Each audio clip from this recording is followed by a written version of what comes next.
আল্লাহ আমার তো বাবা নাই আল্লাহ, আল্লাহ কিছুদিন আগে আমার বাবা আল্লাহ বিদায় নিয়ে গেছিল আল্লাহ, এই কবরে আমার বাবা শাহিদ আল্লাহ, দুনিয়ার কোন গুণের কারণে যদি আমার বাবা কবরে আটকা পড়ে থাকে আল্লাহ, আল্লাহ তার সন্তানাতি হয়ে আল্লাহ আমরা মাফ চাই, আল্লাহ তুমি মাফ করে দাও।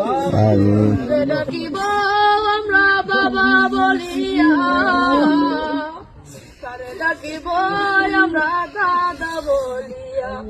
ও আল্লাহ কারে ডাকিব আমরা বাবা বলিয়া, কারে ডাকিব আমরা বাবা বলিয়া। আল্লাহ যেই বাবা নিজেরা পড়ে আমরা পড়াইছে আল্লাহ, আল্লাহ আজকে সেই বাবা অন্ধকার কবরে আল্লাহ, আল্লাহ তুমি আমার আপনার কবরটা জান্নাতের বাগান বানায় দাও। আল্লাহ আমার দাদা নাই, দাদি নাই, নানা নাই, নানি নাই, আল্লাহ দাদা দাদি নানা নানি কবরটা জান্নাতের বাগান বানায় দাও। আল্লাহ তারা তো দুয়ার আসে বসে থাকে রে আল্লাহ, আল্লাহ তারা দুনিয়া আওলাদ পাঠাইছে আল্লাহ, তারা তো আজকে অন্ধকার কবরে, তারা আওলাদের কাছে আল্লাহ সাহায্য চাই। আল্লাহ তুমি তো তোমার হাবিবে বলেছে কোন এতিম সন্তান যদি তার আব্বার কবরের কাছে আল্লাহ চোখের পানি বলায় তার আপনার জন্য দোয়া করে, আল্লাহ ডাক দিতে দেরি হয়, আল্লাহ তুমি ডাক কবুল